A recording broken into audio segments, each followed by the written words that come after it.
Hello and welcome to Home Gupshup. Nighttime routines of any homemaker are often underrated compared to the morning ones. But the fact is that any morning relies heavily on how the previous day has ended. Today I'm going to be sharing some very easy but different ideas that can help you build your own nighttime routine. So let's get started.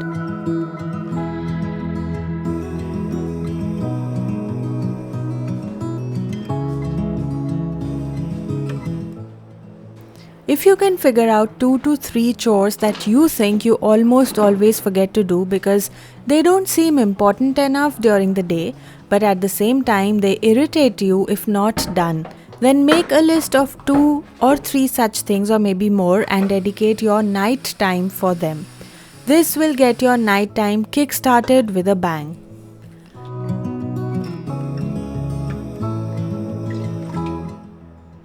Here's where evening chore management comes in. I used to just call it a day after dinner, retire early and ignore everything else. Now as a part of my night routine, I empty out the water from the vacuum cleaner, refill it and toss out any waste from the bin.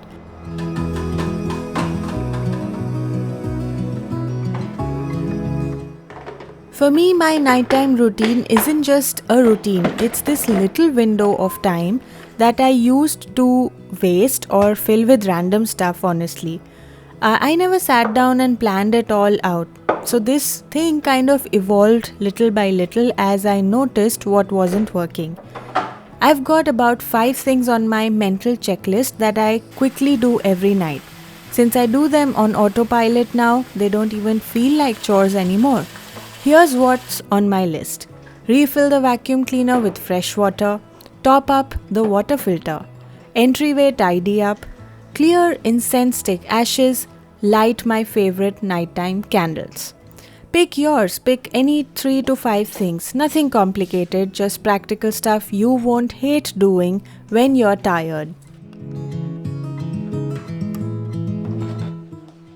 I also give a quick tidy to the entryway. Why the entryway? Because during the day it stays neat, but by night it looks like a mini tornado passed through.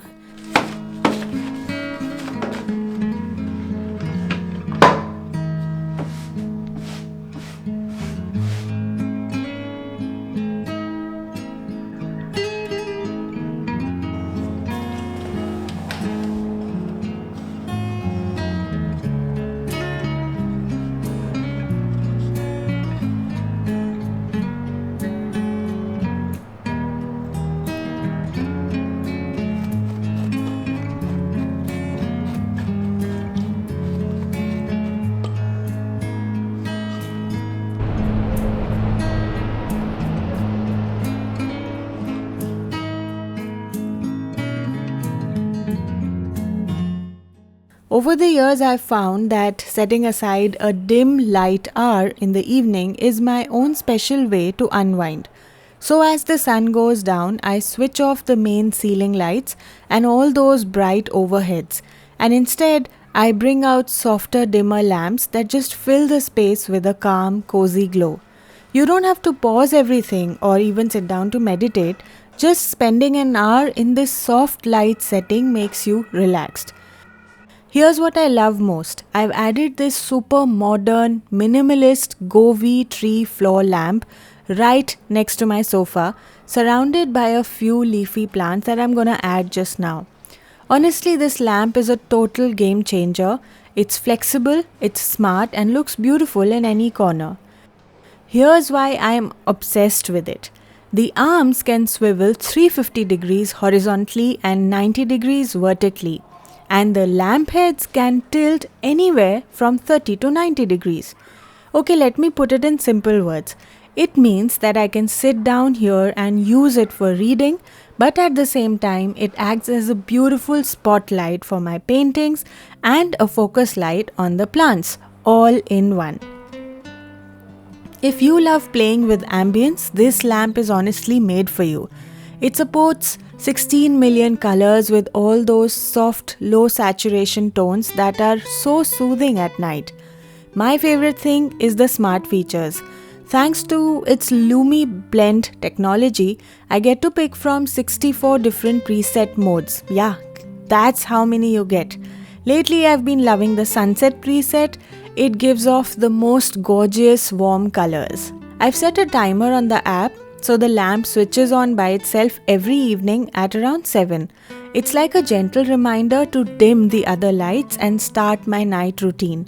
I love how it just tells me without any effort that it's time to slow down and relax. If you want to try out this Govee lamp for your own cozy evenings, you can check it out with the link I've shared below. It's honestly one of those little upgrades that make a big difference at home.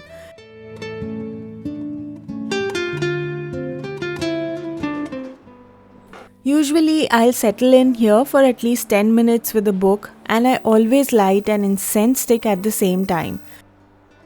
That fragrance has become its own little mental signal for all of us. It means dinner's almost going to be ready, it's time to wrap up the evening, step away from screens, and maybe even get the kitchen vibes going.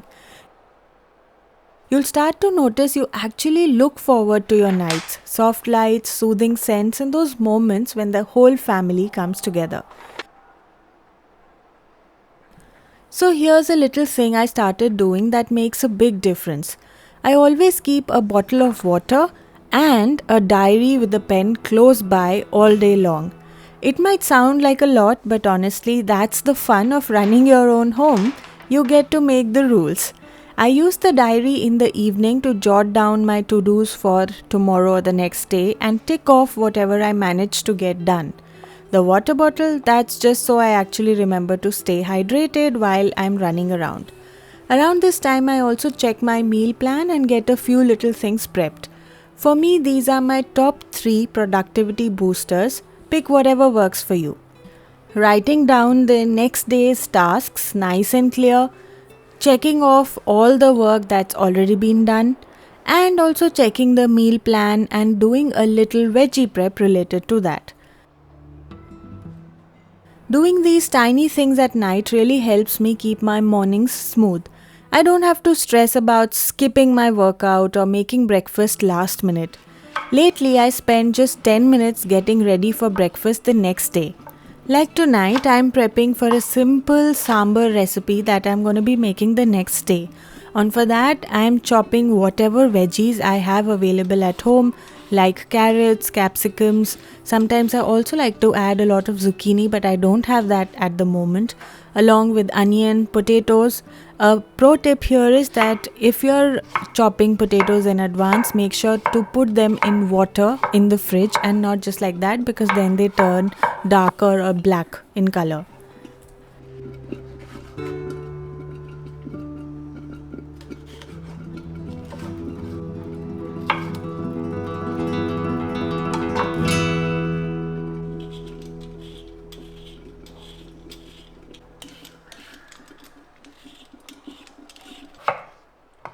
So having all these ready will save me a ton of time the next day, and I also won't feel like skipping breakfast or making something simpler using bread.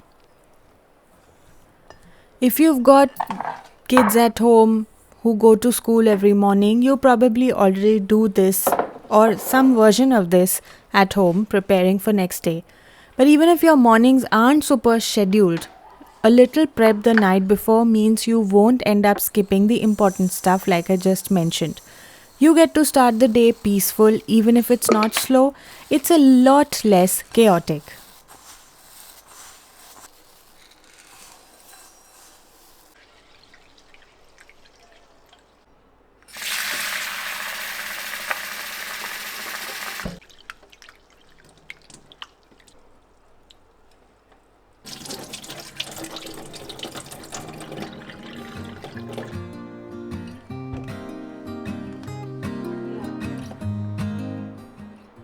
Sometimes I don't do anything except just sit quietly and breathe. It's a small pause, but it feels big. But my absolute favorite part of this floor time is lighting a little diya. I sit there with my eyes closed for about 5 minutes. Not to empty my head, but just to let my thoughts wander wherever they want. It's almost like giving my mind permission to roam. Somehow I always get up feeling lighter and a bit more clear. I've noticed my posture gets better, and honestly, it's like an instant reset for my mind. If you're someone who already loves sitting on the floor, you probably get exactly what I mean. It just hits different. And before I wrap up, I spend a minute or two just straightening things out for dinner. Like laying out the plates, making sure everything's tidy on the dining table, wiping anything if needed. It's nothing major, just a quick cleanup so that the dinner feels a little more special and tomorrow morning isn't greeted with last night's mess.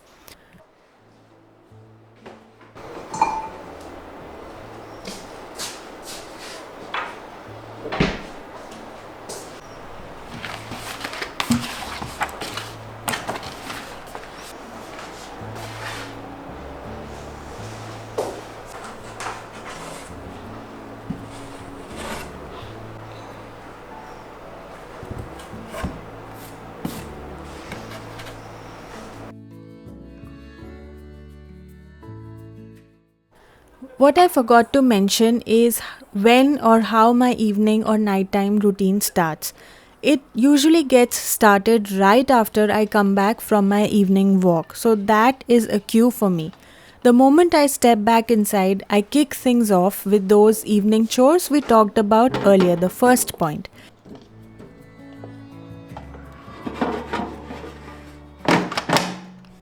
For dinner, I'm making a simple style Dum Aloo Sabzi, and alongside I will be making egg recipe. The moment I get started with the evening chores, the rest of the things automatically follow. Right from the smaller tasks to dimming the lights for my personal me time to even prepping things for next day's breakfast. Evenings for me were always that time of the day that I would never use properly because my mind was trained to feel tired by this point. For dum aloo, I have sauteed basic whole spices and I mainly use dalchini, that is cinnamon, 2 green cardamoms, and 2 cloves.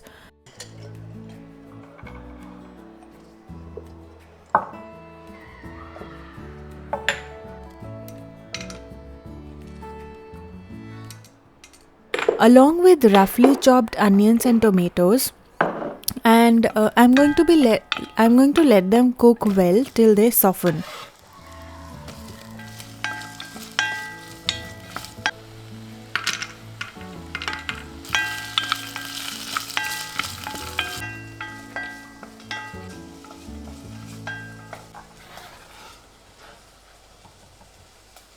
I only add salt and Kashmiri red chili powder at this stage while these are cooking. Also, one shortcut that I used and forgot to mention is that I simply toss boiled potatoes with a few drops of oil and put it in the air fryer for about 10 minutes. This saves me a lot of time and gives a slightly fried coating to the potatoes. For my air fryer at about 190 for 10 minutes.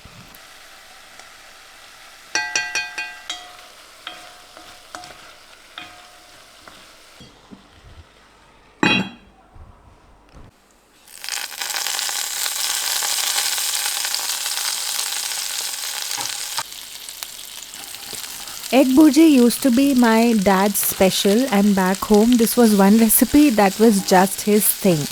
Whenever we wanted to eat it, we would call Papa to make it for us. He would add some random spices and make such a delicious dish in the end that no one in the family can replicate even till date.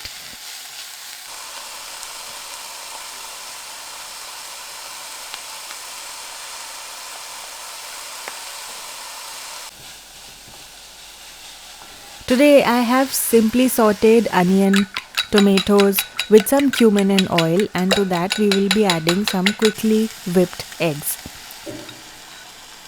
Adding the basic spices, that is salt, red chili powder, coriander powder.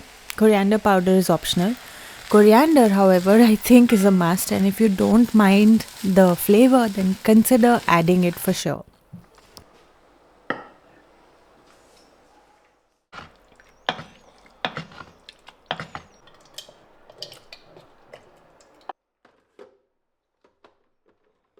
Making a nice puree after our cooked and softened onions and tomatoes have cooled down. Oh, I usually remove the cinnamon before grinding it all into a paste, but the rest I keep as it is.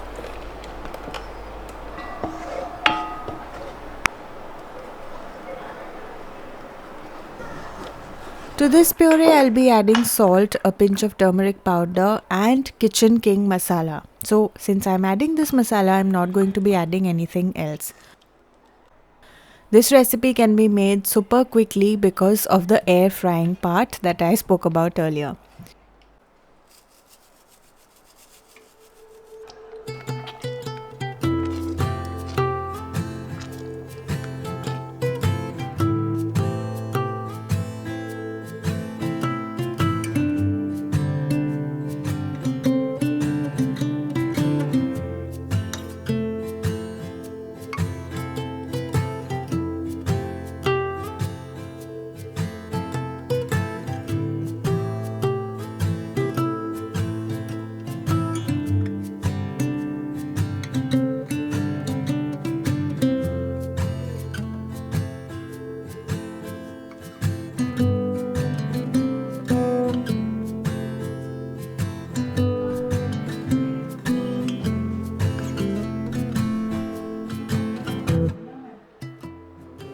Some days we eat our dinners on the table, and some days we plate everything in the kitchen itself and then take it to the sofa to watch TV while having our dinner.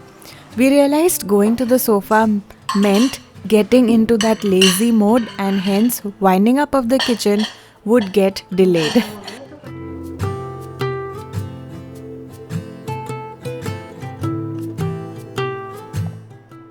So we decided that weekdays we will stick to the table and only on the weekends we can move to the sofa. Do you have such a rule at home as well?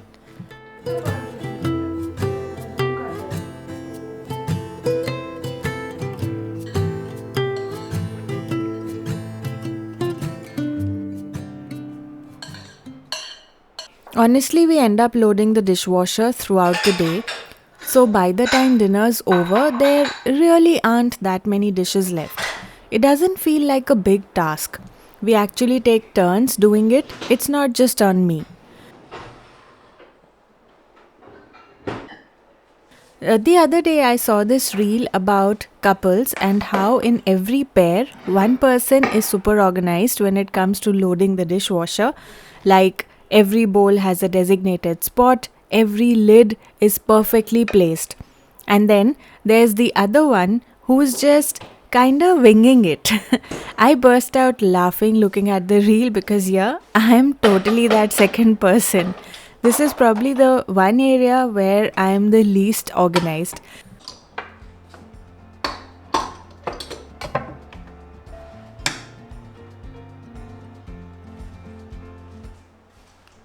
A while back on this channel, someone asked me, how do you even know if the dishes are clean when you're wearing gloves? At first, I didn't get what they meant, but later it hit me. They were probably saying you can't feel the surface properly, so how do you know it's really clean? So now I'm curious, what club are you in? Team gloves or team bare hands? For me, I've gotten used to wearing gloves and doing the dishes. What is it for you? Comment right now.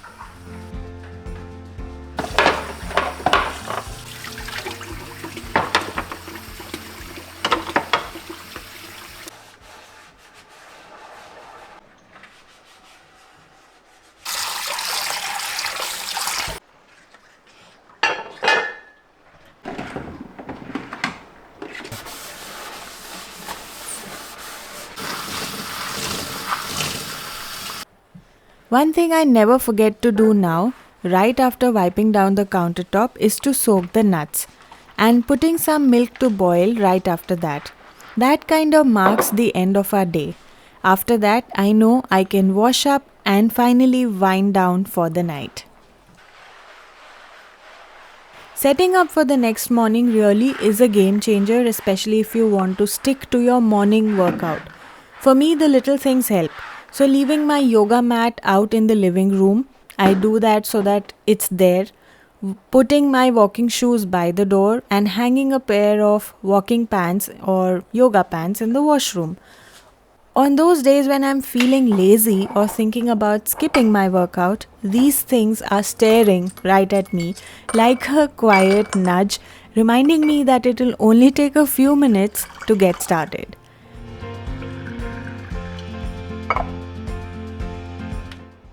As the night wraps up, I love seeing my Govee lights slowly switch off all by themselves.